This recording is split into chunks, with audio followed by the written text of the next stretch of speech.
우리 출애굽기 4장 이어서 보겠습니다. 4장 18절에서 26절까지 우리 함께 보겠습니다. 86쪽 같이 합독합니다. 시작. 모세가 그의 장인 이드로에게로 돌아가서 그에게 이르되 내가 애굽에 있는 내 형제들에게로 돌아가서 그들이 아직 살아있는지 알아보려 하오니 나로 가게 하소서. 이드로가 모세에게 평안히 가라 하니라. 여호와께서 미디안에서 모세에게 이르시되 애굽으로 돌아가라. 내 목숨을 노리던 자가 다 죽었느니라. 모세가 그의 아내와 아들들을 나귀에 태우고 애굽으로 돌아가는데 모세가 하나님의 지팡이를 손에 잡았더라.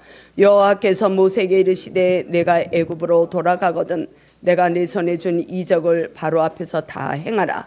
그러나 내가 그의 마음을 완악하게 한즉 그가 백성을 보내주지 아니하리니 너는 바로에게 이르기를 여호와의 말씀에 이스라엘은 내 아들 내 장자라. 내가 내게 이르기를 내를 보내줘 나를 섬기게 하라 하여도 내가 보내주기를 거절하니 내가 내 아들 네 장자를 죽이리라 하셨다라 하시니라. 모세가 길을 가다가 숙소에 있을 때에 여호와께서 그를 만나사 그를 죽이려 하신지라. 십보라가 돌칼을 가져다가 그의 아들의 포피를 베어 그의 발에 갖다 대며 이르되 당신은 참으로 내게 피난편이로다 하니 여호와께서 그를 놓아 주시니라. 그때 십보라가 피난편이라 함은 할례 때문이었더라. 아멘. 애굽으로 돌아가는 모세. 이제 이 모세는 하나님 손에 이끌려서 그동안에 여러 번의 그 설득하신 그 주님의 뜻에 순종하며 이제 소명을 받고 애굽으로 이제 돌아가서 사역이 이제 시작이 되는 것을 볼 수가 있습니다. 우리가 지난주에 본 게 그거잖아요. 하나님이 하도 이 모세가 연약하고 나는 못한다고 하니까 4가지 약속을 주셨잖아요. 내가 할 말을 너에게 가르쳐 줄 것이야. 그리고 아론이 너의 말을 대변해서 함께 동력하게 할 것이야. 또 네가 하나님의 말씀, 내 말씀을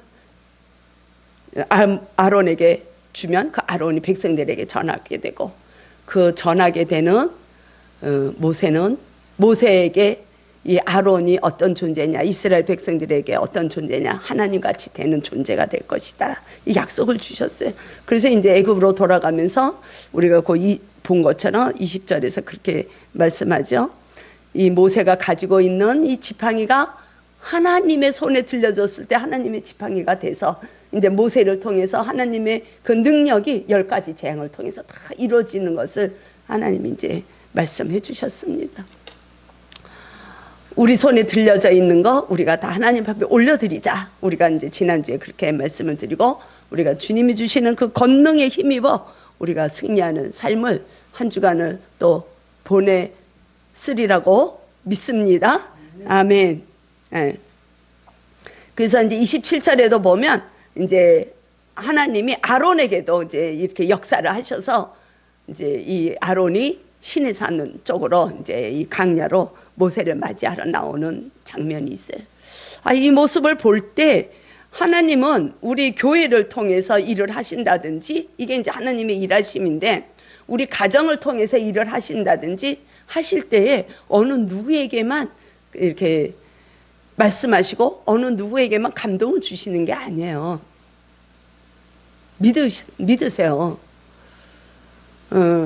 정말 우리 교회가 하나님이 통치하시는 교회고 예수 그리스도가 우리 교회의 머리라고 우리가 진짜 이 마음속에서부터 고백을 하게 되면 여러분들이 하나님 앞에 받는 말씀이 주시는 감동이 저에게도 오고 저에게 주신 말씀도 여러분들과 동일한 그 은혜가 임하는 걸 알아야 돼요. 그래 그게 한 마음이 되지 않겠어요? 우리 가정에서도 그래요. 우리 가정에서도 보면 이 부부가 한 마음이 되기 위해서는 하나님이 어느 한 그 두 사람을 전부 다 하나님의 사람으로 빚어야 되는데 어느 한 사람만 하나님의 사람으로 빚어서는 반쪽의 이 가정밖에 안 되는 거죠. 그래서 우리가 이제 흔히 다툼이 일어나고 부부 사이에 또 가정에서 어떤 어려운 일을 만나고 힘들 때에 하나님이 진짜 원하시는 그 뜻은 그 상황을 통해서 우리는 넘어갈 수 없고 우리는 힘들고 나는 정말 죽을 것 같은 이 어려운 상황이지만 거기서 하나님은 저를 하나님의 사람으로 빚으시고 상대방도 하나님의 사람으로 빚으시기를 원하신다는 걸 우리가 알고 가야 된다는 것입니다. 그런데 어느 한쪽이 만약에 그것이 조금 이게 균형이 잘 안 맞으면 서로 다툼이 되는 거죠. 그게 이제 하늘나라의 비밀이라고 우리 볼 수 있는 것이에요. 그러니까 여기서도 그래요. 모세를 이제 하나님이 약속을 하셨는데 그러면 아론이 안 오면 어떡하냐. 하나님이 함께 아론에게도 역사하시는 거예요. 거리는 멀리 떨어져 있지만 성령님은 한 분 같은 역사가 일어난다는 거예요. 그래서 하나님은 모든 걸 준비하시고 일을 하시는 거예요. 모든 그 여건을 우리가 몰라서 그렇지. 모세가 그걸 몰라서 자꾸 하나님 나는 못해요 그런 거지. 하나님 이미 다 예비해 놓으셨어요. 우리가 모르는 그걸 믿고 가는 거죠. 그래서 믿음이 정말 지난번에도 우리가 말씀드린 것처럼 보이지 않는 그 미래를 지금 보는 것처럼 지금 실현되는 것처럼 생각하고 여기고 가는 게 믿음이라는 거야. 확실하게 눈에 보이는 건 믿음이 아니에요. 그냥 하면 되는 거지. 보이지 않고 불투명한 것을 지금 현실에서 일어난다고 생각하고 나갈 때 그게 믿음이라고 히브리서는 정의하고 있습니다.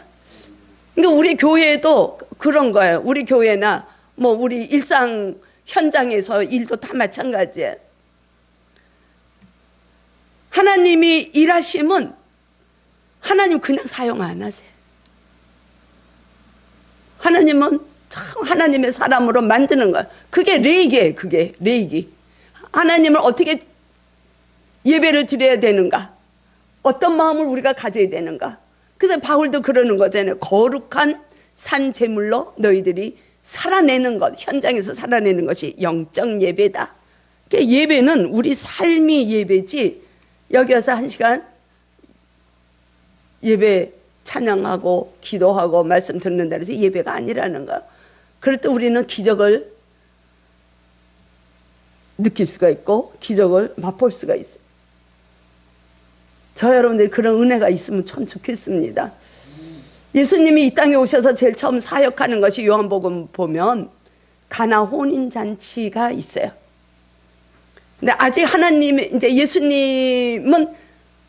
예수님이 일하실 때는 아니다 하는 장면이 거기서 잠깐 나오지만 마리아는 예수님이 누군지를 알아요. 이미 어머니는 성령으로 잉태됐기 때문에. 그러니까 그 결혼 예식에서 포도주가 다 떨어졌을 때 어머니가 그냥 하인들한테 시키잖아요. 예수님의 말씀만 들으라고. 근데 예수님이 지금 내 때가 아닙니다 이렇게 얘기를 하지만 결국에는 하인들에게 물을 항아리에 부어서 갖다 줘라 그렇게 명령을 하죠. 요한복음의 2장에서 이렇게 나오죠. 그때 기적을 누가 맛봅니까? 순종하는 하인들만 맛보는 거예요. 거기에 잔치에 모인 하객들은 어떻게 이렇게 더 좋은 포도주가 나왔냐 이러거든요. 그걸 읽어보면 대개는 좋은 포도주를 내고 이게 시간이 갈수록 질이 떨어지는 포도주가 나오는데 어떻게 여기는 이 잔치에는 포도주가 더 좋은 포도주가 나오느냐. 그걸 누가 알아요? 하인들만 아는 거예요. 순종한 하인들만. 그래서 저와 여러분들이 우리는 아직 잘 몰라요. 우리는 희미할 수밖에 없고 우리는 모르지만 하나님이 어떤 말씀을 주시고 어떤 찬양을 통해서 말씀을 주시고 기도할 때 깨닫게 하시면 아멘, 우리에게는 아멘만 하면 좋겠다. 우리 성도들이 그런 구원에 정말 아름답게 구원을 이뤄갈 수 있는 우리 하나님의 백성들이 되면 좋겠다 이런 생각을 합니다. 우린 경험을 해야 돼. 그게 하나님을 경험해야 돼. 저는 정말 하나님을 너무 오늘 아침에도 너무 하나님을 세상에 제 70평생에 오늘 같은 날이 없었어요. 와, 이거는 우리 목사님은 알 거예요. 이거는 우리의 인간의 힘이 아니에요. 정말 주님 아니면 그런 일이 일어날 수가 없어요. 그런 일을 맛보고 왔어요. 근데 뭐 시간도 그렇고 우리가 이런 거를 이제 본문하고는 또 좀 그러니까 본문에 충실해야 되니까 궁금하시죠? 궁금하시면 개인적으로 만나면 제가 간증을 하겠습니다. 그런 거예요. 경험하는 자만이 맛을 알기 때문에 그 맛 때문에 주님 앞에 나오게 되고 순종하게 되고 정말 어렵다고 생각 안 하고 진리 안으로 이렇게 들어가는 것을 볼 수가 있습니다. 그래서 21절에 보면 이제 그 장인에게 이제 이야기를 하고 모세가 떠나는 장면이 21절에서 나오죠. 그런데 정말 참 하나님의 마음을 우리는 알 수가 없습니다. 21절 보게 되면 그렇게 말씀이 돼 있어요. 여호와께서 모세에게 이르시되 내가 애굽으로 돌아가거든 내가 내 손에 준 이적을 바로 앞에서 다 행하라. 그 지팡이로 하나님이 이제 능력을 행하게 하실 거예요. 그러나 내가 그의 마음을 완악하게 한즉 그가 백성을 보내주지 아니하리라. 야, 하나님이 가라고 안 가겠다고 하나님 나는 정말 못 갑니다. 말도 못하고 내가 이 목자로 40년을 애굽에서 도망와가지고 있는 이 내가 무슨 하나님의 일을 합니까? 안 가겠다고 그렇게 그냥 때를 쓰는 모세를 하나님 억지로 설득시켜서 보내시고 근데 바로가 쉽게 이스라엘 백성들을 내주지 않는다는 걸 얘기해 주시는 거예요. 우리가 이제 알고 있는 내용이지만 열재앙이 그래서 나오는 거잖아요. 근데 이 완악이란 뜻이 무엇이냐면 우리가 생각하는 것처럼 뭐 강팍하고 이런 뜻이 아니에요. 고집이 물론 강하죠. 자기 생각에 그 집착하고 자기 생각에 너무 그 고집이 세가지고 다른 사람의 말을 듣지 않는 걸 완악이라고 하는데 이게 본 히브리 원어를 보면 무감각해서 다른 사람의 말을 알아듣지 못하는 거예요. 귀가 막힌 거예요. 그러니까 우리가 하나님의 말씀도 귀가 열려야 말씀이 들어올 텐데 귀가 안 열리는 거예요. 그래서 예수님도 비유로 말씀하시면서 들을 귀가 있는 자는 복되다 말씀하셨잖아요. 그것처럼 이 바로의 마음이 완악하게 되었다는 말씀이 이제 17번이 나와요. 근데 지금 이제 오늘 이 21절부터 시작을 해가지고 열재앙이 시작하기 전에 3번이 나와요. 그리고 열재앙 동안에 전부 바로의 마음이 완악함으로 이게 나옵니다. 그리고 그 열재앙이 끝났는데도 3번이 더 나와요. 어디까지 가느냐 하면 홍해, 바다, 홍해까지 애국 군대가 따라오죠. 그때 이 바로의 마음이 완악한 거로 애국 군대들은 전부 홍해바다로 들어가는 심판의 자리에 들어가는 걸 볼 수가 있어요. 참 무섭더라고요. 이 완악이라는 것이. 그래서 이제 신학자들은 그렇게 얘기해요. 이게 그 열재앙 중에서 5재앙까지는 바로 스스로가 완악함을 나타내요.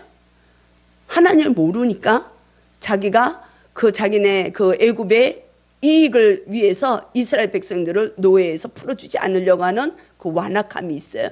그러나 이제 6재앙부터 이제 그 5가지의 재앙을 보면서 하나님이라는 존재를 인식해가면서 이제 6재앙부터 10재앙까지 그 사이에는 하나님이 완악하게 만들어요. 그 쉽게 얘기하면 무슨 얘기냐면 하나님이 그냥 내버려 두시는 거야. 이게 조금 이게 어려운 말로 하면 유기, 내버려 둔다 이런 얘기를 하는데 이게 혹 우리가 누구는 택한 자가 되고 누구는 택함을 받지 못한 자가 되냐 이런 게 이제 신학에서 이제 용어가 나오긴 하는데요. 너무나 이 바로의 마음이 완악하고 꺾어들지 않고 하나님의 말씀을 알아듣지 못하고 순종하지 못하고 계속 그 완악한 상태, 무감각한 상태까지 가면 그 마음을 돌이키지 않으면 하나님은 그걸 그냥 내버려 둔다는 거야. 그게 하나님이 완악하게 하셨다는 뜻이에요. 내버려 두심, 유기된다는 거야. 택함을 받지 못한다는 거야. 그래서 하나님은 그럼 우리니까 이제 그런 생각, 저도 이제 신학교 다닐 때 그런 생각을 했어요. 왜 하나님은 사랑의 하나님인데 누구는 택하고 누구는 택하지 않지? 근데 그거는 우리의 마음이 완악해져서 하나님을 끝까지 거부하면 하나님을 그냥 내버려 둔다는 거야. 전능하신 하나님이니까 억지로 데려다가 구원을 시키면 좋겠는데 하나님은 그렇게 안 하신다는 거야. 우리에게 의지도 주시고 우리를 존중해 주시는 인격자로 우리를 대하시는 거죠. 그래서 하나님은 그냥 억지로 행하시지 않아요. 그래서 내가 끝까지 거부하면 하나님은 그냥 구원 안 해요. 그냥 내버려 두는 거야. 그러나 지금 이 시간에도 하나님은 기다리고 계시죠. 바로가 돌아오기를. 우리가 완악한 마음이 깨져서 회개하고 하나님께로 돌아올 수 있도록 하나님은 지금도 기다려주시는 하나님. 그게 완악함이라는 뜻이에요. 저는 결혼하기 전까지는 굉장히 완강히 거부를 했어요. 하나님이라는 존재도 몰랐고 믿지도 않았고, 그래서 그냥 누군가가 복음 얘기만 하려 하면 저는 그냥 막아버렸어요. 그게 완악함인가요? 그렇다고 제가 여러분들 보기에 그렇게 강팍하고 이런 건 아닌 것 같죠, 그죠? 조금은 그런 면도 있지만 그런 걸 얘기하는 게 아니라는 거야. 하나님을 거부하는 마음, 내 소견대로 가는 마음. 그래서 그 히브리서도 보면 그런 말씀이 나는 거야. 그 완악한 자들의 마음은 무감각하기 때문에 그 악한 영, 마귀의 이 마음이 유혹되기가 쉽다. 그래서 하나님 나라를 소유하지 못한다. 이런 것이 히브리서 3장에 나와요. 제가 깜짝 놀란 거예요. 이렇게 우리의 마음이 어떤 마음이 되는가. 그래서 우리는 기도할 때에 주님, 내 마음이 옥토가 되기를 원합니다. 이런 기도를 해야 돼요. 우린 또 날마다 연약하니까 죄를 짓고 간단 말이에요. 그죠? 주님의 뜻을 저버리고 갈 때가 너무 많이 있다는 것이죠.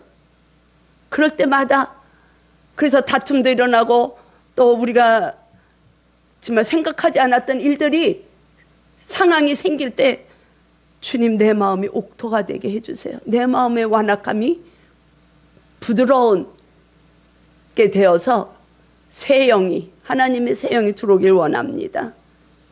우리가 흔히 그런 얘기 하잖아요. 왜 저 사람은 하나님 알지 못하는데 왜 저렇게 부자로 살아?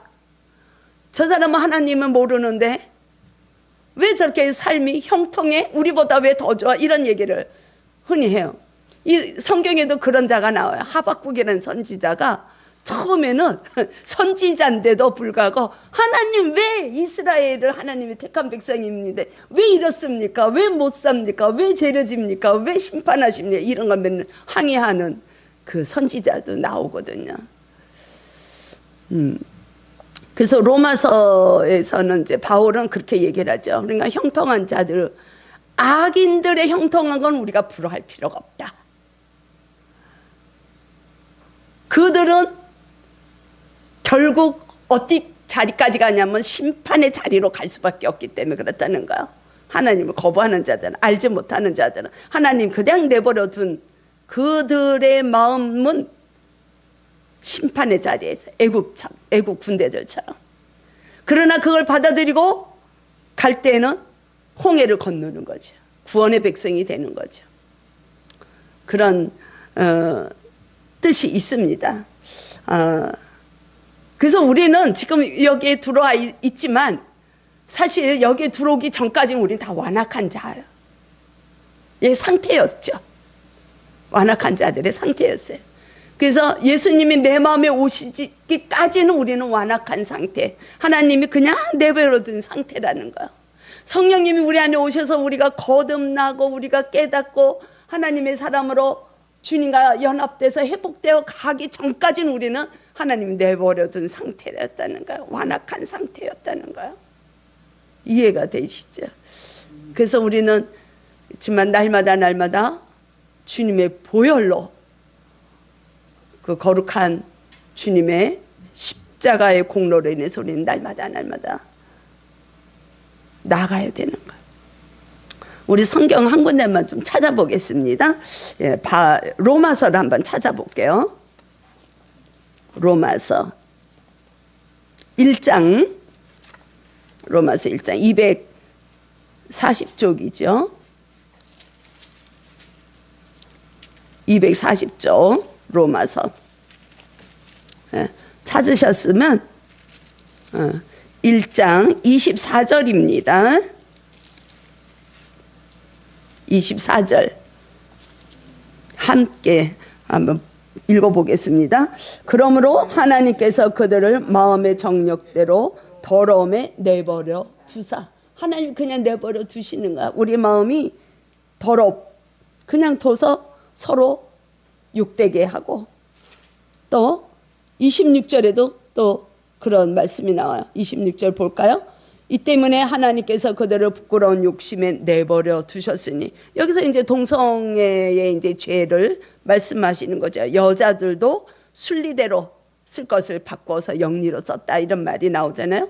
동성애의 죄를 짓는, 그냥 내버려 두시는 거예요. 우리의 욕심 때문에 그렇다는 거예요. 28절에도 그런 말씀이 나옵니다. 28절 같이 하시자.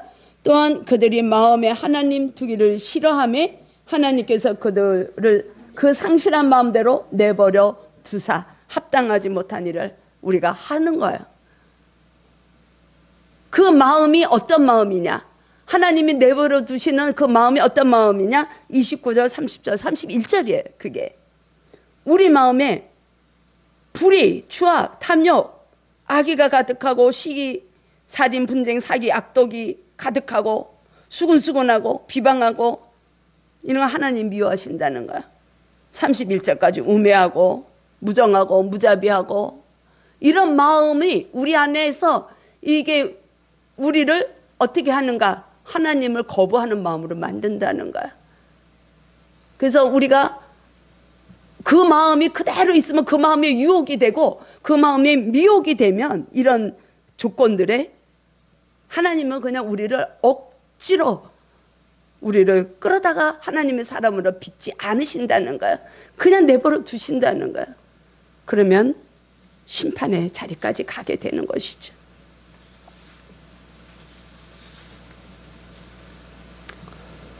그런데도 불구하고 모세는 애굽으로 가야 되는 거예요. 왜? 하나님의 말씀이고 하나님이 이스라엘 백성들을 구원시키기 위한 뜻에 순종해야 되기 때문에 그런 것이죠. 그래서 어떤 분들은 또 그런 얘기도 좀 듣죠. 내가 저 자신도 좀 그런 게 있어요.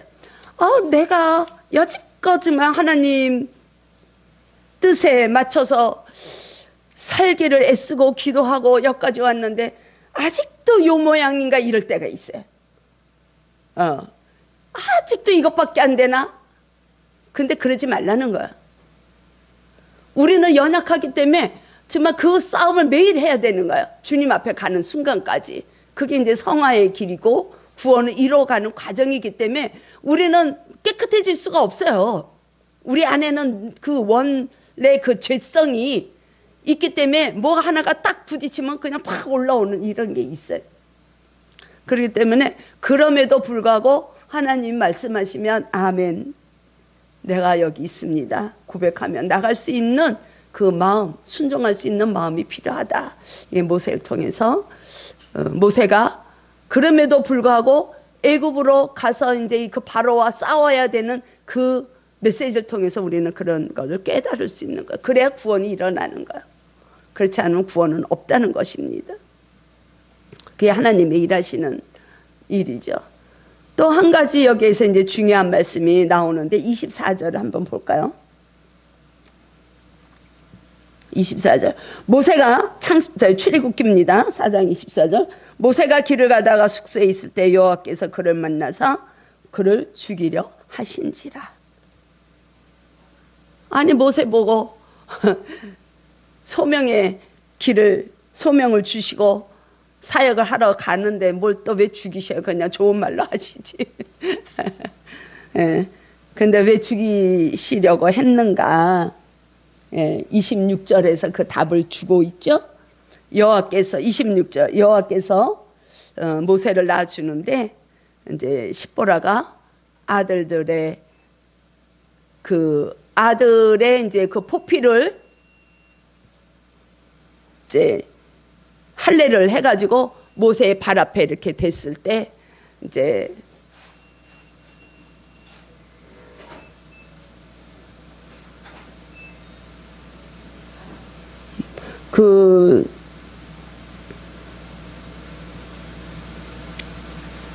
모세의 발 앞에 이제 십보라가 아들들의 그 포피를 베어서 갖다 대니까 갖다 대면서 당신은 나의 피난편이 이루었다.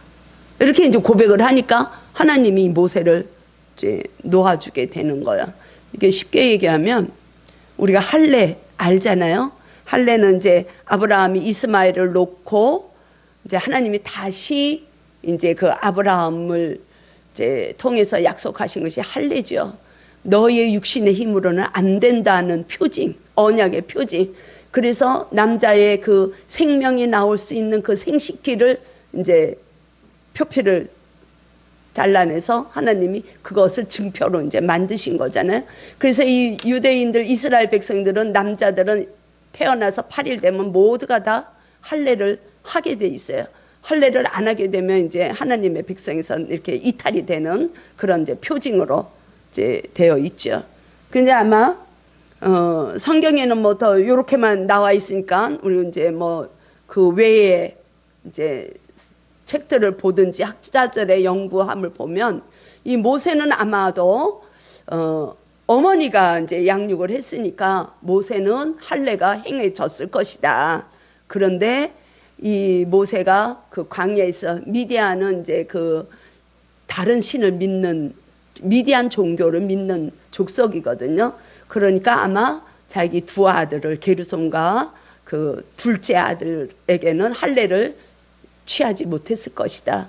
그래서 또 뭐 십보라고의 어떤 뭐 또 이런 문제점도 이제 언쟁이 있을 수도 있고 여러 가지는 뭐 이야기는 합니다만은 결론은 이 두 아들을 할례를 행하지 못했던 것 같아요. 그래서 이제 이 십보라가 25절에 보면 돌칼을 가져다가 그 아들의 그 포피를 베고 할례를 행하는, 그래서 그 할례를 행한 것을 이제 고백하는, 그래서 남편이로다 이렇게 고백하는 것을 볼 수가 있습니다. 결국에는 이것이 이제 무엇을 뜻하느냐 하면 우리가 이제 10번째 재앙에서 이게 나와요. 10번째 재앙에서 9번째까지 이제 바로가 계속 이제 완강하게 이제 이 백성들을 놔주질 않으니까 10번째 애굽의 장자들을 죽이는 사건이 나오죠. 그때 어린 양의 피를 이제 이스라엘 백성들 집에는 전부 다 그 문설주 임방에다 이제 그 어린 양의 피를 바름으로 그 죽음의 사자가 그 자리를 이렇게 넘어간다. 그래서 이제 6월절이라는 게 그래서 나오는 거거든요. 패스오버, 그냥 넘어가는 거예요. 그래서 그 죽음의 사자가 이제 이제 이렇게 넘어가는, 그래서 이스라엘 백성들이 그 장자가 다 이제 사망하는 그 사건으로 인해서 이스라엘 백성들이 구원의 역사가 일어나죠. 그래서 이제 하나님이 그렇게 이제 얘기하라고 그랬어요. 모세에게도 22절에서 보면 이스라엘은 내 아들이 내 장자라고 그렇게 이야기하거라. 그렇게 이제 모세에게 말씀하신 것도 우리가 22절에서 확인이 되는 것이죠. 그렇습니다. 지금의 우리는 어떻게 구원이 이루어졌어요? 우리가 잘 아는 것처럼 십자가의 보혈로 우리는 구원이 이루어졌잖아요. 그죠? 그 그리스도를 예표하는 이 어린 양의 이 사건이 6월절에 있었던 사건이죠. 그래서 정말 우리가 여기서 볼 수 있는 것은 하나님 말씀에 순종하는 자는 구원이 이루어지지만 하나님 말씀하시는데도 그거를 무감각해서 받아들이지 못하고 끝까지 하나님을 거부할 경우에는 심판의 자리에 이르게 된다. 우리는 그걸 볼 수가 있어요. 그래서 우리가 구원의 백성으로 우리가 지금 구원을 이뤄가고 있지만 두 가지예요. 두 가지. 우리가 이 자리에 있지만 성령님의 터치를 받고 주님의 간섭이 우리에게 임하면, 그걸 받아들이면 우리는 생명의 길로 갈 수 있지만, 하나님의 간섭을 안 받고 그냥 여기에 와 있지만 내 뜻대로 내가 좋은 대로 이렇게 살다 보면 우리는 사망의 길로 갈 수밖에 없다. 네. 그래서 우린 참 중요한 걸 깨달아야 되는 거. 그럼 우리는 어디로 가야 되는가? 예수님 말씀하셨잖아요. 내가 길이라 그랬잖아요. 내가 길이고 내가 생명이라 그랬어요, 예수님은. 그래서 우리는, 저와 여러분들은, 또 우리 동영상으로 함께 예배를 드리는 하나님이 사랑하는 백성들은 다 하나님 말씀에 순종함으로, 지금은 버겁고 지금은 어렵고 정말 지지고 볶고 사는 인생, 누구나가 다 그렇다고 얘기하지만 그럼에도 불구하고 우리는 주님의 공로로 오직 전적으로 주님의 능력에 힘입어 우리는 구원을 이뤄가는 사랑하는 하나님의 백성들이 될 수 있기를 축복합니다. 둘 중에 하나예요. 교회 다닌다는 거에 너무 이렇게 무게를 두지 마세요. 진짜 중요한 거는 너의 마음이 성전인 걸 모르느냐, 바울이 얘기했잖아요. 우리 안에 이미 주님이 와서 계시기 때문에, 그 주님은 우리 안에 왜 오셨어요? 성령님이 우리를 통치하시고, 우리가 어려우면 위로하시고, 우리를 변호하시고, 우리를 동행하시기 위해서 오셨는데, 우리가 그거를 거부하면 완악한 거예요.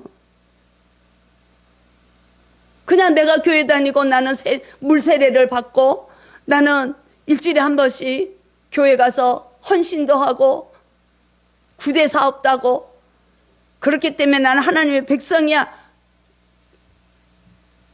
안 그럴 수도 있다는 걸 우리는 알아야 돼요. 과연 정말 거룩한 백성인가? 거룩한 백성이 무엇이에요? 거룩한 백성은 사랑이에요, 사랑. 하나님은 사랑이시니 내가 거룩하니 너희도 거룩하라. 그래서 주신 말씀이 우리가 레위기를 지금 보는 거예요. 출애굽을 한 백성들은 레위기가 꼭 필요한 책인 거야. 거기서 말씀하시는 건 하나예요, 거룩. 내가 거룩하니까 너희들도 거룩한 백성이 되면 좋겠어. 그래야 내 자녀가 돼. 하나님의 말씀이에요. 근데 하나님의 그 계명이 무엇이에요? 사랑이에요, 사랑. 하나님은 저와 여러분들을 너무너무 정말 사랑하시기 때문에 독생자를 버리시는 거예요. 버리셨어요. 하늘 보좌를 버리셨어요. 십자가에 지시는 것이 하나님이, 예수님이 영광이라고 말씀하셨어요. 왜? 하나님의 뜻을 이루어드리는 거기 때문에. 그 예수님의 공로로 우리는 구원을 받은 자들입니다. 우리 이 사순절을 지나면서 정말 그 십자가의 사랑을 깨달으면 좋겠어요. 그러면 우리는 정말 이 땅에서 살아나가는 것 때문에 우리는 힘들어하지 않아요. 바울이 그 얘기 하잖아요. 잠시 잠깐이라고 보이는 거는. 우리는 영원한 생명을 가지고 있는 자들이에요. 예수님도 이 땅에 오신 목적이 사랑하는 자들, 하나님으로부터 사랑받는 자들이 이 땅에서 영원한 생명을 풍성하게 누리기를 원해서 오신 것 아닙니까? 근데 우리는 그걸 못 누리고 사는 거예요. 시간이 너무 아깝고 누리지 못하는 그 안타까움, 그것 때문에 우리는 힘들어하고, 우리가 주님의 말씀에 순종하지 못하기 때문에 고민하고, 그것 때문에 내 마음이 상하고 이래야 되는 거예요. 좀 어렵죠? 좀 어려운 게 아니라 너무 어렵다, 그죠? 그런데도 불구하고 우리는 진짜 하나님의 제자가 되기 위해서는 그 길을 가야만 한다는 거예요. 그래서 이 모세의 사역은 앞으로 이제 계속 펼쳐지지만 모세의 능력이 아닌 것을 분명히 성경은 말씀하고 있습니다. 모세의 능력이 아니라 하나님 계획 속에 이 모세가 잡혀서 모세를 통해서 일하시는 하나님의 역사심을 우리는 보게 될 것입니다. 하나님은 사람을 통해서 일하세요. 그런데 아무나 사용하지 않으시죠. 하나님 마음에 합한 자, 하나님과 하나가 되는 자, 하나님의 사람으로 그릇을 만들어서 쓰신다는 거예요. 저와 여러분들은 그 하나님이 쓰시기에 합당한 그릇, 깨끗한 그릇이 되기를 축복합니다. 그때 하나님은 우리 교회를 통해서 일하실 것이고 우리 개개인을 통해서 일하실 거예요. 그때까지 너희는 거룩하라, 깨끗한 그릇으로 만들어라, 우리의 심령이 왕락하지 말아라. 너의 마음이, 굳은 마음이 제하여져서 하나님의 그 새 영을 부어주실 때 그 영으로, 주님의 영으로 충만히 가라 하는 것이 주님이 주시는 메시지입니다. 우리는 순례의 길을 가고 있습니다. 우리는 여기서 영원히 안식하지 않습니다. 우리는 지나가는 길입니다. 나그네입니다. 정말 누구의 말처럼, 어느 시인의 말처럼 소풍 나왔다가 우리는 집으로 돌아가기 위한 그 소풍 가운데 여러 가지 일을 겪으면서 살아가는 삶을 우리는 살고 있지 않아요? 근데 결국에는 우리는 정말 집으로 갔을 때 우리가 막 집이 최고구나, 그런 여행이 좋아서 여행을 떠났지만 그 피곤함을 집에 돌아와서는 그래도 집이 좋아. 우리의 집은 어디 있습니까? 본향. 우리는 언젠가는 본향으로 돌아가는 하나님의 백성인 것을 알 때 우리는 이 땅의 것에 연연하지 않게 된다는 거예요. 그래서 하나님의 구원은 전적으로 하나님의 은혜인 줄 믿습니다. 하나님의 계획에 따라서 우리는 하나님의 능력에 힘입어 하나님은 우리와 함께 동행하심을 우리는 믿습니다. 그래서 예수님은 그렇게 말씀하신 거예요. 끝까지 동행하실 것을 약속하셨습니다. 그 약속하신 주님의 약속을 붙들고 우리가 한 주간도 우리의 입에서는 언제나 그냥 주님 감사해요, 사랑해요, 주님 때문에 나는 살맛이 나요, 주님 때문에 오늘 이랬어요, 이런 고백이 우리 삶 속에서 정말 막 터져나오는 우리 맑은생교회 성도들, 우리 또 비대면으로 함께 예배하는 주님의 사랑하는 백성들이 될 수 있기를 주님의 이름으로 축복합니다. 주님 감사합니다. 오직 우리의 구원은